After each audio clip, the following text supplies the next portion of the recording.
SWTV ya bilenge pe pona bilenge ya Congo.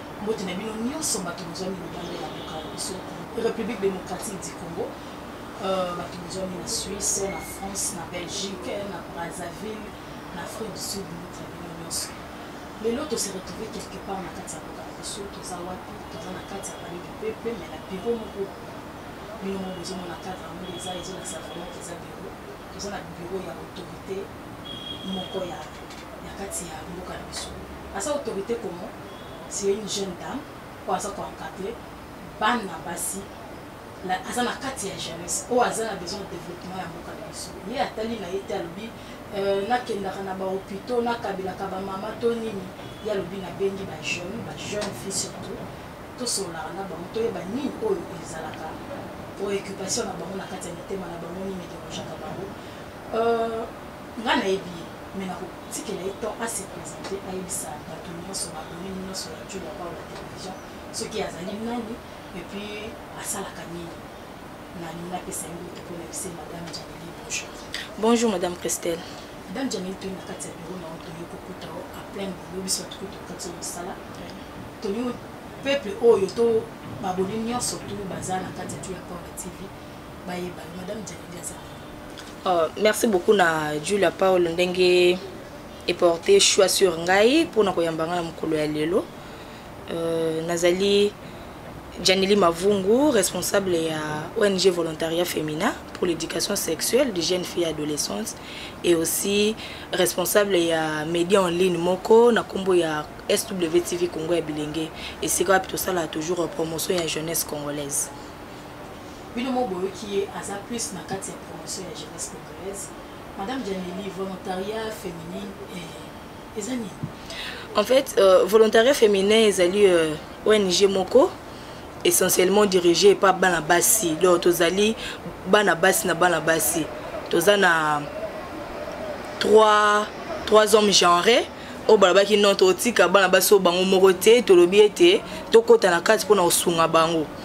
Bango selo bango ba ke basi batonga mboka te mettons ba ye ba moni que bango baza route na ba bazaka membre simple mais ba moni que ba bazo occuper vraiment ba fonction et makasi na kati ya structure ba moni que non basi bango mope ba ipo otonga mboka donc et tozali ONG Moko to s'occupera kaka na éducation sexuelle santé sexuelle ya ba jeunes filles et adolescentes na RDCA. Pour l'instant tozana nous na Kinshasa tozana no makamna na Kinshasa et je crois déjà en 2020 awa na projet mo be otozana et permettre biso que to ko taper na intérieur. Madame Janely, oza c'est une agenda. Oza na bateau ebele ya kosala quelque part na bureau moko boye. Oza intellectuel. Ofantika bola yo la muki obina sala dans le féminin. Et là ça l'idée. Parce que mutuno surtout vraiment vraiment. Et premièrement, d'abord, Nazali licencié dans sciences de l'information et de la communication. Nazali diplôme dans gradué en communication sociale. Et communication sociale et permettre à ce que tu changes le monde. Alors, on a changé le monde dans mona qui faut quitter la éducation sexuelle. Tout le monde a un problème belé lié à la sexualité.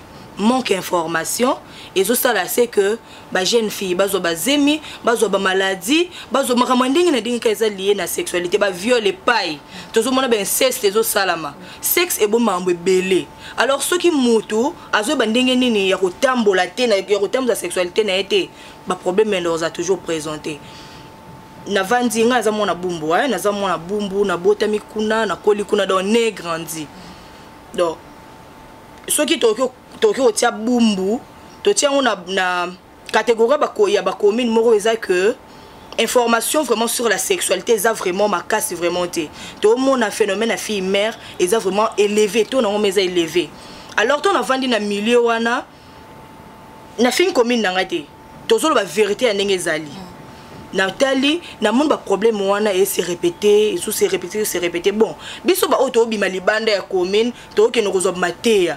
Pourquoi to cacher ngo pour na biso moko? Non, c'est que to ko partager ngona bandeko basali ni ba ebité. Tozo ki mabasida. Si vous pouvez pas le gardons pour moi-même. D'où il faut te partager en gros. Na ba jeune fille basa nini, basa connaissance wana te. Et on mona qui te créer qui volontariat féminin na bumbu d'abord. Na bengi ba fille o basa épanoui na bumbu wana o basa instruite na bengi bango to sangani pour que to sauver population na biso ya bumbu. Mettons to vandi totali non. So di ba msusu ba ki wana na ba idée que to ça la ngombongo tout ça. Au fur et à mesure tozo kola, tozo mailler les peso ya. To bi non. Nous devons être des volontaires.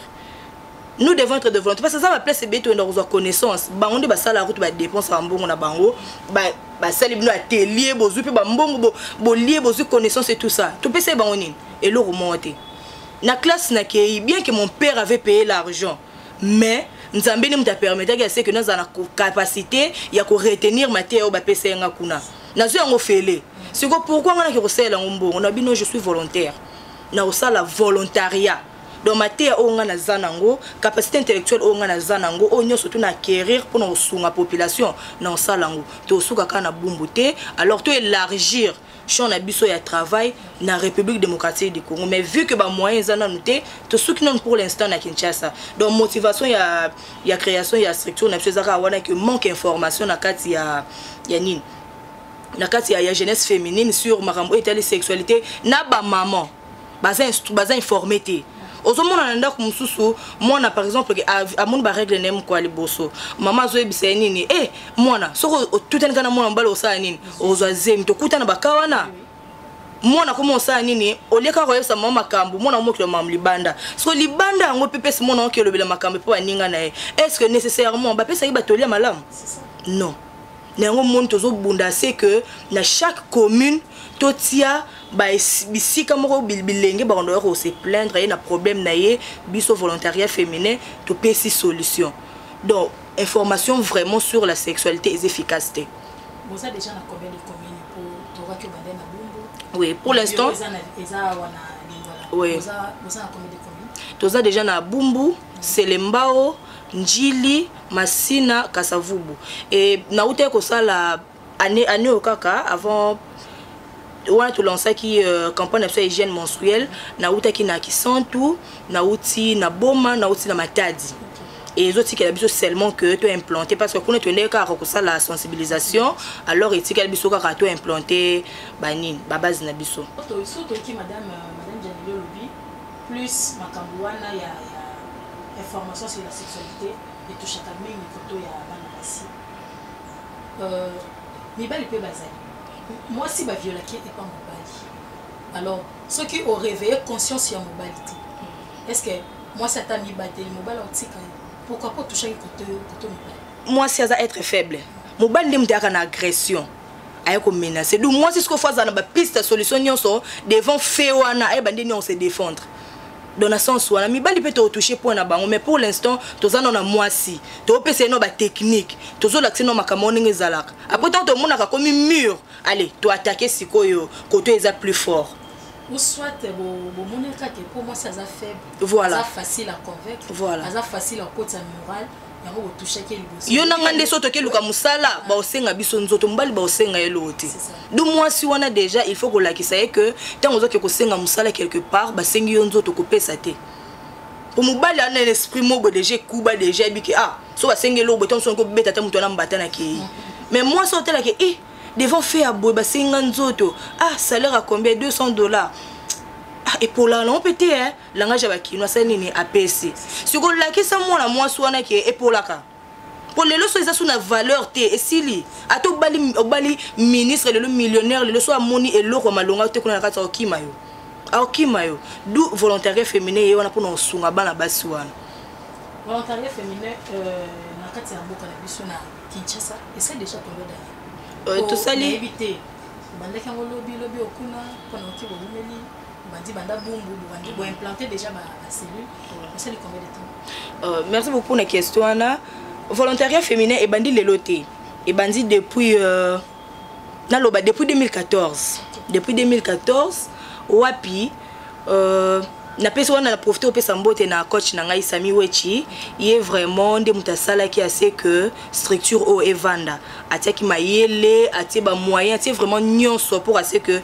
na atteindre ba objectif na ngai au sein ya volontariat féminin donc il y a vraiment ça moto a pesa ngama poser au la volontariat et le kutu le 5 décembre et la journée internationale il y a ba volontaire nyonso ya monde entier donc biso ba auto sala musala to zela mbongo te et la journée na biso donc nabi ke na suka pe maman a osé la coupage te donc to ko tioka mbamo na kata volontariat vraiment volontariat féminin to bandi depuis 2014 to bandi musala na biso depuis 2014 to zaki na nous na coulisses quoi tous travailler dans tout travailler ndeni to ko sala makambango tout ça alors tant que comme en 2017 le non to batami mingi il faut to bima sikoyo na miso ya bato ba yeba biso na 2017 le 5 décembre nde to sala qui sortie officielle na biso ya volontariat féminin ils a qui parrainé par actuellement ça honorable mais azaki ministre de la jeunesse et initiation de la nouvelle citoyenneté maman Magui Kiala Bolenga yende apparena qui sortie officielle na biso et pour l'instant toujours travailler na batu mususu parce que tous akana ba parrain chaque année yazaki parrain na biso ya 2017 na 2018 mutu mususu accompagné 2019 mutu mususu accompagné et 2020 nous avons lancé déjà appel na ba volontaire aux alibanda ya mboka aux a besoin ya ko soutenir jeunesse féminine ya mboka na yo bo contacter biso pour que ensemble to travailler ba ministre baleka ki basungi ba to pe kaka simple pe kaka ba yaka na bango zate que o ba te kuna mi ba ministre kaka non oza donc oza couturier ozali maçon ozali nani oza besoin de apporter quelque chose pour la jeunesse féminine la porte est grandement ouverte. Donc, on s'allie déjà 2 ans depuis sortie officielle Nabiso. Félicitations à yo, maman Janilu. Joyeux anniversaire. Merci beaucoup. Grâce aux chances, Nabiso, tu as 2 ans avant vous, tu as une émission. Maman Julia Paula, tu as eu un cacapo, tu as maman Caro de Monaco. Bana basi ya bondo linga bazala pembeni na yo pona nini ko tshaba mo maboko ko bino bo bati photo tombola mboka o photo développer Congo congolais o akobuta libanda ndako ya ko développer na mutu azala kawo to lukate mundele to lukate china to lukate o ivoirien a développer mboka biso soki to longoli déjà mentalité o ya mape ba fille mère basé belé na kata mboka biso ezaka manque d'information ezaka manque mutu ayebite asala nini kwa mibate ayebite ndeni na kimaze ayebite ndeni kwa mibate même une infection, parce que nous avons fait une infection pour éviter de se protéger pendant un moment de mais si on a une initiative ou un jam mené, on a besoin de soutien. Donc la nature est une maman Julia Paula, madame Djamili Azana, Azoluka soutien, Azoluka m'a parrainé en 2020. Politicien bana sima. Elote. Non ça sima. Mutute. Comment structure a boé 22 ans, on a assisté une fois. Na activité na yo ouais. C'était vraiment réussite obéissez bato ba uti libanda bato vraiment bato malonga baiki ouais ça landé en fait bato we ba té au moniteur on continue na volontariat on s'attendre ne loté on s'attendre que mutu mo boya afuta ngai to nini alors c'est en ces moments nzambe ofungolo ba porte na utilisaka ba réseaux sociaux na sali communication na ebi comment communiquer oui alors on utilise les réseaux sociaux WhatsApp Instagram ou Facebook je passe le message alors message wana esimbi mutu mo bona mutema a sali abengi biso bozuma quelque chose bosali ni bobombi kuna pona activité mo bolka bo préparer donc mutu azati to beta ba porte partout et pas ba partenaire rebelle mais jusque là zéro et le remonter. Pour ça, l'année, il y a des adolescents encadrement na réunion, comment tu fais pour pousser à pembe na opesa message? Adolescents wana tout ça l'année. Les bossos tourner ko ça le moins ba réunion bo bengsi bango mais tout monde que message vraiment est qui est bien té. Alors to kende na ba école. To zuna ba école, to zus comment ba école la minene. Zu ba école la minene to OK pour début que par exemple la cité collège Saint-Jean-Baptiste na Bumbu. Ils ont bana ba uta ba coin belé. Bana wana to zuka bana mibali to bimisi bango to tikana ba professeur na bango to zu message na biso to passer. Moi na vanda na makala. a un message na makala mon anavana na ipen a un message na ipen donc message ça nini et panzani au lieu que tout ça la règle to zumba na mon avenir na to sangisi bango non bana na basala ba comme ambassadrice na biso ya volontariat féminin donc ya yé azu message na biso ça nini en retour à partager et puis to zora ba appel na bango bayaka et ya ngai na sala ki boye ya ngai na sala e boye laisse-moi que les qui a lancé campagne sur hygiène menstruelle le 28 mai 2019 et dans la salle il y a ministère à genre tout ça là qui campagne wana ndenge nini to invité bana ya commune Ngiringiri Selemba ou Bumba alors tout ça qui ba échantillon pour nous atteindre population c'est difficile alors tout ça échantillon ça ndenge nini tant que tu es sur terrain bon de bon même message na biso wana obosani otunanga kutu likambo wana na profiter nga mona lobelango campagne on a sur hygiène menstruelle ezalaki pour na ko permettre bana ba briser nos tabous sonia za makasi moni Kinshasa est dominé par Bakongo. Parce que Bakongo, bakoti batunyo soir, moi comportement moi ya soni. To ya luzitu. Mona pour le bilan mona sexualité, parents a kokate. Parents o kokate, mona oke koyeba makambo libanda. Nina lobaki on e bandé. To mona oke ba makambo libanda. Oyebite, ya malamu to ya mabe. Et puis na ba école aussi. Bazo koka rosusu, kopesa éducation à la vie vraiment na ndenge longo banité. Na yete so rozo batala yo motango tangaki pour nga mo pe na victime nango c'est ça maté yango zo pesa masu bien te et pesa masu bien te na biloko no so to totali yango tozo vanda pe na baleki na ndako mona que mon a réglé mais oyi bango pa ba voisin bo bité mon a bino sa régler ki mon a réglé mbali boso e bisi bino bo piembo nga bande génique mais moi na kuna a sene mutu te mon a réglé a bisi tam sou mama jour wana zala mbongo te que ne pour ça ne pas papa ayoka soni ya monto linga to briser le tabou soni wana elongwa tout monde na supermarché te na boutique kuna coin bazote ki nanga bande génique sachet zala ki te mutu wana bimi mbangu aki luka sachet soki api on azo luka sachet ne bise non mais mango bongo sachet zate na okendeka bongo oh maman te za mama soni c'est pas la honte c'est d'ailleurs une fierté d'avoir ses règles so ezo yake moi sinon ça comme ya kubanga nazana zemi to nazana ba infection to nazana alors to nazion foza nazana sengo na robota zo la ksango to ke na robota ba parents ba opesa susu bana na bango information sur hygiène menstruelle et aussi na ba école même na banda ko bongisa ba installation hygiénique afin que pour moni so mutaza na règle nzoto za armée ofunga makasi tango utilisation même ya ba sous-vêtements eza propreté même ba serviette hygiénique ya mabe même toilette to sela eza propreté ba infection ezo côté ça na nini ezo bote belé kuna au baby to kei na ba famille to kei na ba école to tei bango bon ça ba installation hygiénique na bino atako to toilette karaté mais ba douche parce que moi non que aux assuyer na école moi na baby directeur je rentre à la maison pourquoi tu rentres à la maison je suis malade moi na cause ka bon azaki surtout l'on to briser non tabou moi na la vérité que je suis souillé j'ai vu mes règles alors solution ni bino na école bo pe saban bon ça ba installation hygiénique na bino toilette na bino ezala bien douche na bino ezala bien moi na koti na kata douche kuna a sokoli na kata ba bureau na bango bazanga ba serviette hygiénique te ba serviette hygiénique d'urgence alors to quitter pe na ba école to sali pe ba don ba serviette hygiénique to ke na chaque école ba commune on a tina c'était ki wana to zuma ba école o eza moi ba difficulté quoi to bi ke ba ko zanga to ke to pesi bango ba serviette hygiénique et permettre bango année scolaire au mubimba donc ça ba serviette hygiénique mode d'urgence et permettre vraiment c'est que moi naza suyo le kazunga ndaku ayi apesi mais avec le temps to luka même partenaire mo sera mon ani même ba sous-vêtements aussi to pèse parce que à baby sous-vêtements fait baby lui il faut changer nyoso mi balé au longo liban hygiénique au longo pena wana et aussi je lance aussi un message na basi to zanga serviette hygiénique na sakité partout au tambola zala na ba biliele na biso to comment relia boy comment pe na perturber ba règle na biso kuna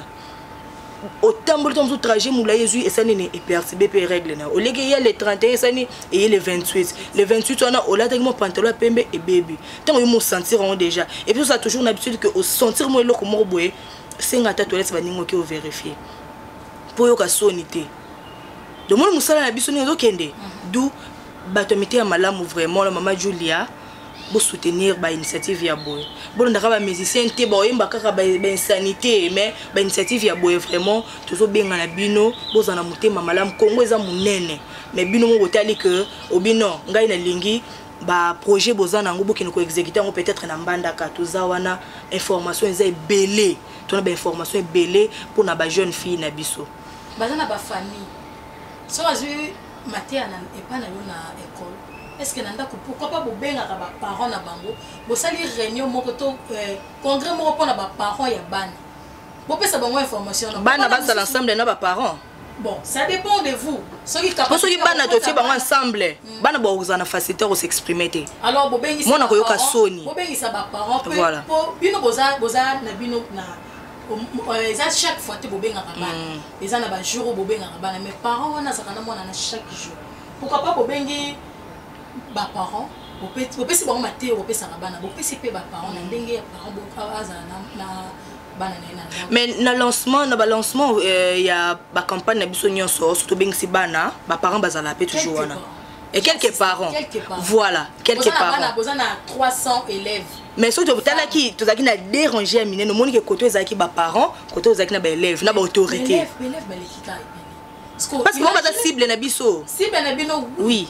Je ne disconviens pas si bien les abans mais bana bana ba parents na bango soki ayoki maté epa na yo maman na yebisebi ba yo yebi bato na te ba misana kokosa bazaka na besoin na bino basana mitu na mnende ba rolia mbongo ba bebisi déjà moral ya mbongo voilà akomo mona bi madame na ya kokosa biso tant ba bisi ba mbali ba bima yepa kamufé na kata ba mbali aopi po ni te bobe ba bima te yaya likambo sexualité mona kima azaki na nzala ene biso moto nzaki bana mikio mwana na église au journée na jeunesse au ba théâtre musu likambo ya sexe atika ata nazaki feneke sala intero fona lukana kima na na église na yo kakaka ba oloba nini pour ba parents et ça nous avons aussi un projet pour na ko sola na ba parents vous savez là on est là que ça en étape na yango pour l'instant tozana nous na bana tozana na bana plus ba adolescente pourquoi to pona ki ba adolescente eza base hein bon baza base so nzete donc faut to boka mai na misisa soki to boaki ah to boka likolo kuna nzete ebota te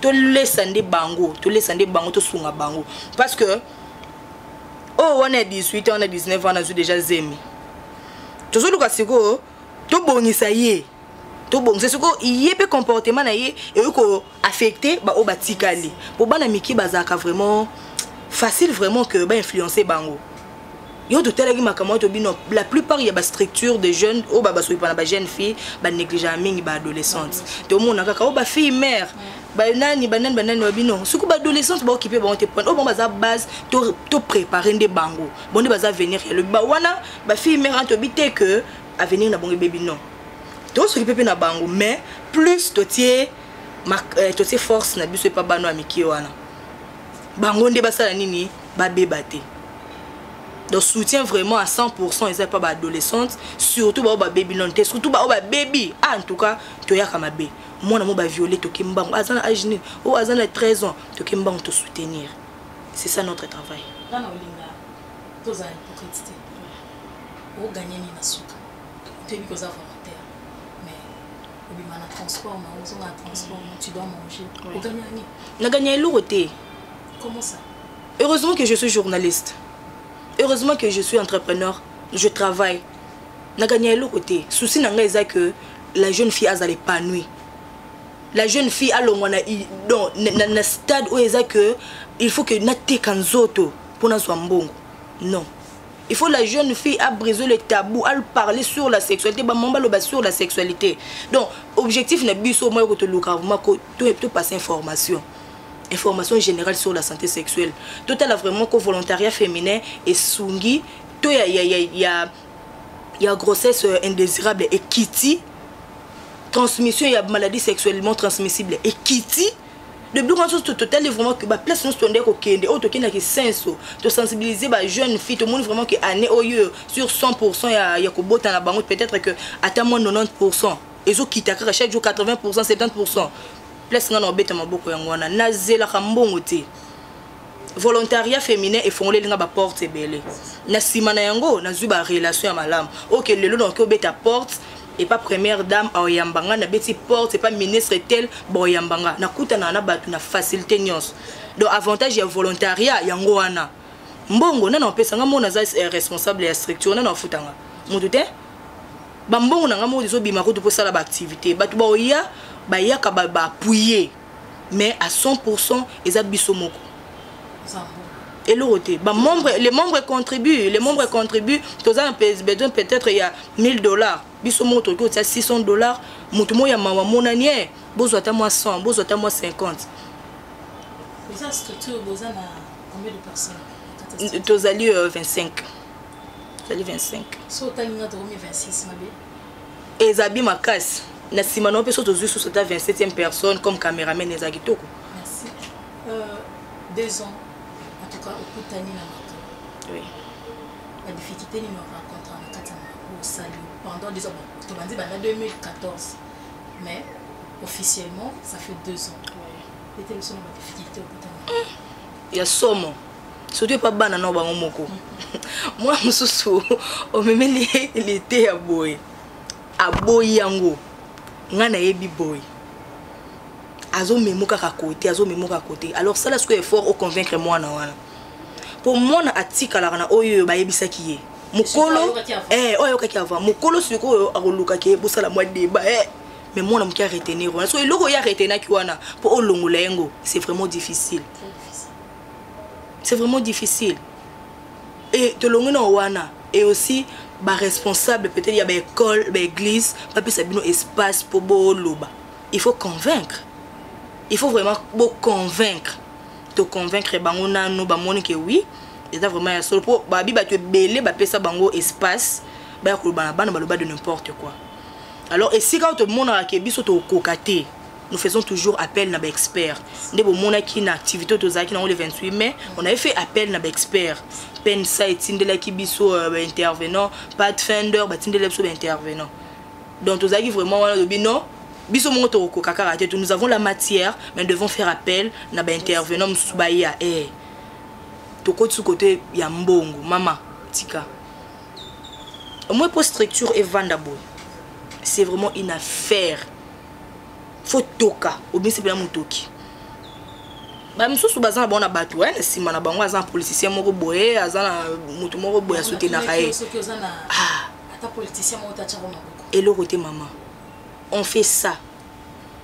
Et on a trouvé moyen moko ezali ya malamu eza réseaux sociaux Facebook nanga na zuna publier lo qu'on a page ya volontariat féminin to publier que toujours préparer le moteur au simba mamuté maboy ah na linga mambo ba jeune fille minga 4 mois jeune fille azu moi eloko ba pesi bino mais ekokaka ate ton bovandi ndeti boto préparer activité ya ni clôture ya ni il y a campagne de hygiène menstruelle le 20 décembre awa sur une lecture budget au ganga mais jusque là 0 francs de la difficulté c'est belé surtout quand maman bon mutu mususu vraiment ko et moi benga bino pesi bino pe assurance que jour tel boy na herbe ya kan maman o bengi pa yambi o peto bengi insister mutu muso yambi o a voyager qui surtout toi volontaire tout ça besoin que batunia surtout ba comme ba volontaire bosa na mitema ya kufongwa pour nous soutenir ezaka te que na bosa nyi kote loko moko na za na mutu mona yebite amona ngate na vie na yenga pe na mona ete kombo na Sydney Poitiers aza mona ya papa Wemba toko yeba ye aza monzo to boye aza pembe na yebite amona campagne na biso kaka na Facebook na page ya tante nanga moko bazui a contacter ye a soutenir donc ba serviette hygiénique nyonso te distribuer et pas bana na ba inviter nous sur place wana yene mtatinda ki on na sola ne pe téléphone pété de a sola nanga tetina lelo mitema ya bongo batu suba koma na yango ko tout comme objectif na biso c'est que tout ce que membre ou tel cas hygiène menstruelle et ce qui éducation sexuelle karaté mais tout rendre tous les Congolais ba koma ba volontaire année passée en 2017 bilenge mo bakenda ki na Russie alors avant de carbo na chambre et jeune mora beti porte à côté na yo tendelo mbeto mususu à côté na yo kumbilo bilamo mususu na ki relaxa yo magasin place au somba biloko na suka apesi oka fiche na côté ngai so yo monte ozo mbongo opesi yebo je n'en ai pas besoin pour ça na ngeza kaka que naza kaka côté kaka ki naza volontaire biso ne to négliger volontariat na Congo mais les bandes volontariat donc est-ce que ils arrivent au moins malin parce qu'ils font la porte tout comme maman va volontaire tout soutenir ma œuvre oyo ka ngaka ate ba structure les belé et s'occuper na bana même si bon mon ateur fait na mon robot bon mon structure pour moi nazali être moko faible aza pas ba vulnérable aussi tout sunga bango mbongo na bino ndi mte sala que volontariat féminin et kende liboso ba structure mususu pe ozo s'occuper na bana et kende liboso. Éduquer une femme c'est éduquer toute une nation. Imaginez-vous pour éduquer 100 bannes. Tout chacun éduquer 100 femmes. Éduquer une seule femme, c'est éduquer toute une nation. 100 filles, 100 femmes. Donc comment Rosala, na maram sous tout le monde a vraiment passé, tout le monde a sous passé. Patimou Bengalom, vous êtes des célèbres parisiens. Caro de Monaco. Maman Janelou Azao. Alobi Azao comme volontaire. Alobi, il y a déjà volontaire numéro 1, il y a 4 structures. Ce qui a commis 26e, Azal a 25 ans, il a commis 26e. Caméraman a commis 27e. Surtout Baxi Bino, Bino P4. Tout ça la date 31. De soutenir maman ou. Tout le monde a pas sur les ans à Sonio les ans à 4 de basi. Bana mususu baza ba botami na mboka na biso oyo. Il faut qu'il pas ba bota. Ba fi mususu bazu bazem ba boti na âge wa bota te. Mona mwana 13 ans, mona 15 ans, mona 14 ans za na mwana. Azane pona nini. Mususu ayeba kite comment se protéger. Ndenge na mibatela, ndenge na kimazemi, ndenge soka kutana mombali amboya. Mais moi aussi j'ai une initiative on a pas de bana parce que surtout les petites filles. Si azo kola na ngo arozala moto ata tangi mingi mais aza une éducation de base. Oye simbi evine mobimba ta robandotera na wenzi mais ayebi ndenge ni ya ko se protéger et tant qu'une femme vous soutenir elle a besoin na to tshana biso mo na bisema ko yemba biso to ko pesa ba théâtre ko doit biso mais ce qui osana témoignage malamu ya motema malamu epa ya mwana moka mokia koli na ngo kenga basunganga epa mama bo oyebi ndenge ni nzamba ko madame Janeli na micro na biso na caméra na biso devant toi ezana mutu moya motema malamu azana besoin pour lancer message epa na ye pour convaincre ye pas à merci beaucoup na volontaire wana oazwi libaku ya kolanda biso na nzela ya Julia Paolo tozali ONG volontariat féminin pour l'éducation sexuelle des jeunes filles adolescentes. L'objectif na biso eza ya ko pesa information générale sur éducation sexuelle des jeunes filles adolescentes, ko pesa ba formation na mambo etel pe kaka éducation sexuelle na santé sexuelle. Tozo encadrer ba jeunes filles na ba adolescentes sur kaka makamka wa etali sexualité wana. Donc toye pa na bino bosunga biso ya ebele zate tozo bundana jusque là tozo bundana mo mukio toza nango ezo permettre biso que to atteindre au moins kuto ata à 30% objectif na biso mais na lisungi na bino na apport na bino et rosala que to atteindre vraiment même à 90% objectif na biso bokanga mutema te ndinga maman Christelle alobi éduquer une femme c'est éduquer toute une nation alors ceux qui to éduquer bango ya ebele wana combien de nations auto sauver bana basi baoleka na makambo oya mabebele alors tokanga mutema te to sunga to zelaka ba politicien te ba sunga biso bambongo na biso pe to kena onka na ba théâtre te ba musicien te ba boaka biso non ba acte oyo bosala wana ya charité ya ko sauver bana basi ya ko sauver ba orphelin et ça vraiment très important très capital na miso nzambe. Merci wanaka au moins na oloba tango bosele bolamu abi merci on est ganga génération en génération et on tozo mona bate belé ba ko na ba mbongo simbikisi te kaka bolamu acte charité o asalaki et pas ba vulnérable et celle c'est que efongole ba porte maman bokanga mutema te donc au profiter na pesa contact na biso plus 243 81 64 63 854 ou bokomeli biso na volontariat féminin @gmail.com ou encore bureau na biso eza na kati palais du peuple bobanga bino te palais du peuple te tozo esika yo fele volontaire mon bébé ka pesa biso espace boyo ka sokwa ndeti to na mbungu ebele non volontaire mo katali kaka ke to yenga lelo to sali réunion na restaurant to sali réunion na lupango batu mbule beti bo poli alors babino boye bo occuper local mo ezaki vide wana ndi tozui tozo occuper bo sala le roi volontaire wana bo sala le roi la Sami Wechi andima qui vraiment ko sunga biso ne bandel pour que eloko o evanda j'étais encore étudiante je n'avais rien nazaki pe na mayele ya mingi te mais aptinga na mayele apesi na ba moyen tout sali eloko ekende liboso mais toki oza toujours kana sima na yeka mutu moko na te depuis le début bato il faut basala nini ba changer na 2020 auto zoluka parrain pour na ba projet na biso auto zana awa déjà projet hygiène menstruelle to clôturer to tamboli na 6 communes to sungi déjà ba adolescente ba zui mayele sur hygiène menstruelle so neza le souté parce que expérience na monya uti pa leki na ngamoko batanga pe na ba école wana au mona ki mwana ne ko banga osengo mbonga bande hygiénique ma ko affronter yo asengi yo moi mbonga serviette hygiénique. Donc déjà volontariat féminin et ça livre vraiment musala malonga ba autorité pe ba commune wana to contacter bango à chaque photo za la kana ba activité so bo poussane pembeni na bango bo ba opesa ba témoignage ba honorable Ozé Badi Banga honorable Ntingi Pululu bazé belé to poussana na pembeni na bango non pas seulement pour na ko senga soutien mais pour na ko talisa bango misala na biso to sala ki na ba commune na bango api bazaki élu c'est ça.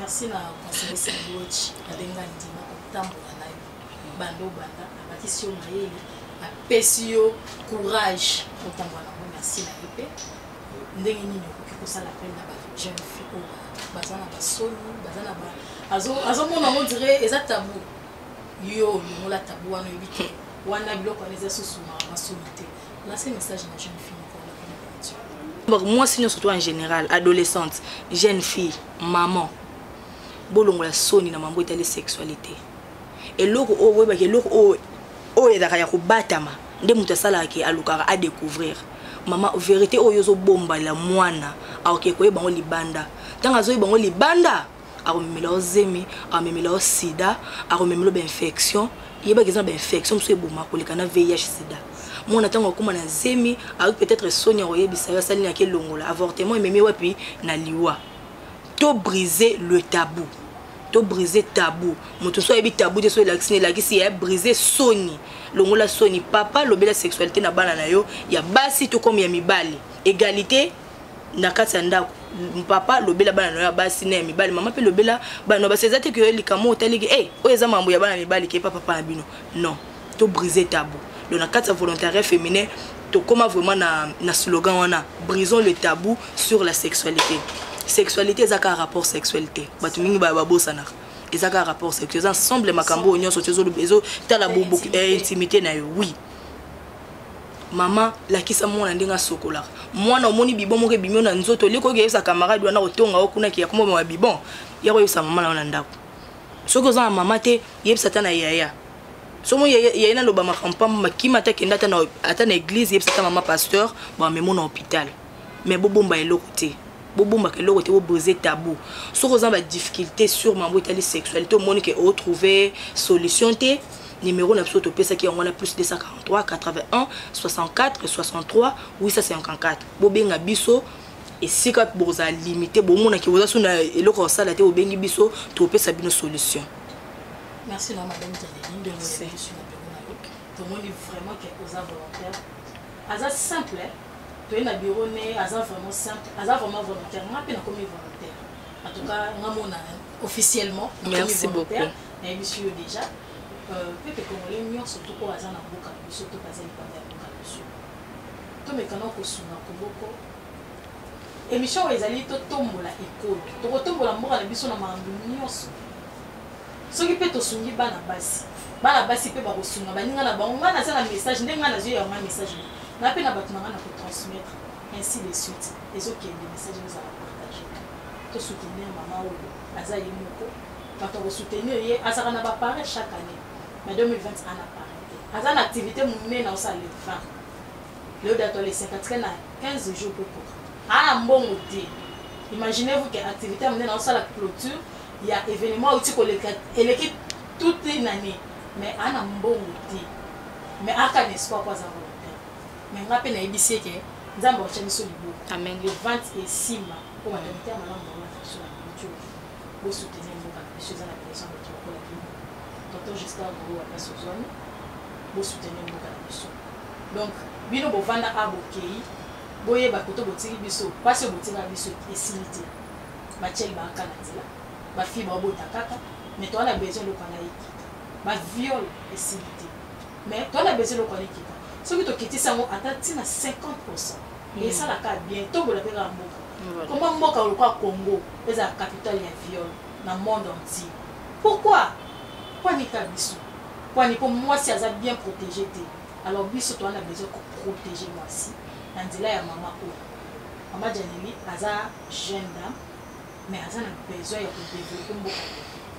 En tout cas merci pour naie merci vraiment batamité malamu libasa la tebile na lina pesa mbote mingi na la patronne ya chef de biso YouTube oyo maman Julia Paula na Suisse pesa zomi peut-être France et comme Suisse merci na maman na nengo pesa la biso temps olobi mutu bosoka eza na besoin ya lancer message pe ko tombo l'école kende bozo matériel bokende ata za musika ndeni bokende bokoma place azali boyoka ye to partager message pour libanda ya mboka na kati ya mboka po mutu wana azala à se sentir seul à se sentir que azana entourage ya bato bazo soutenir merci na yo merci na Pati Mobeka bino bato bozala mingi pembeni ya maman Julia.